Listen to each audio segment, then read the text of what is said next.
روزہ دار کے لیے 3 باتیں جو ہیں وہ مستحب ہیں، ایسا کرنا اس کی نیکیوں میں اضافے کا باعث ہے، اچھا ہے۔ کیا؟ نمبر 1 سحری کھانا، کہ نبی کریم صلی اللہ تعالی تبارک وسلم نے فرمایا سحری کھاؤ، بے شک سحری کھانے میں برکت ہے۔ تو برکت کے حصول کے لیے سحری کھانا جو ہے یہ مستحب ہے۔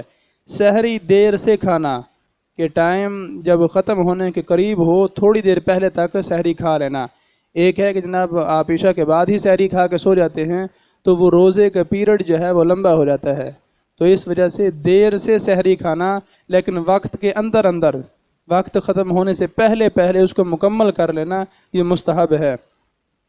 ابر آلود دن ہو، ابر آلود دن نہ ہو تو جلدی افطار کرنا۔ ایک ہے کہ موسم خراب ہے اور گرد و غبار ہے، بادل ہے، اس دن احتیاطاً جو ہے وہ روزہ ذرا تاخیر سے افطار کرنا چاہیے، کہیں ایسا نہ ہو کہ آپ افطار کر لیں اور سورج جو ہے وہ بھی موجود ہو، بادل ہٹیں پتہ چلے کہ سورج تو موجود تھا، اس وجہ سے اس دن ذرا تاخیر کر سکتے ہیں۔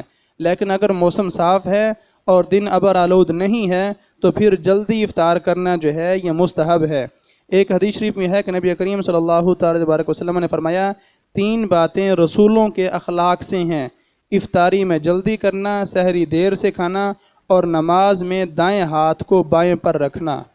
یہ رسولوں کے اخلاق سے ہے۔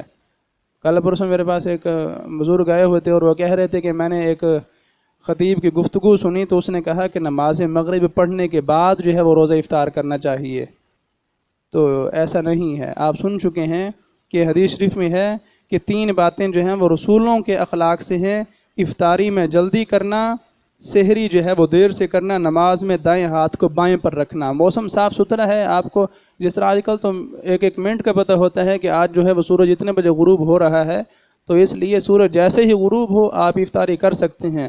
روزے کا جو حکم ہے وہ سورج غروب ہونے تک ہے، جیسے سورج غروب ہو آپ افطار کر سکتے ہیں، اور یہ مستحب ہے کہ دن صاف ستھرا ہو اور ابر آلود نہ ہو تو جلدی افطار کرنا یہ بھی مستحب ہے۔ اللہ رب العزت کی بارگاہ میں دعا ہے کہ اللہ تبارک و تعالی تمام مسلمانوں کو روزے قبول فرمائے اور اس کے صدقے ہماری مغفرت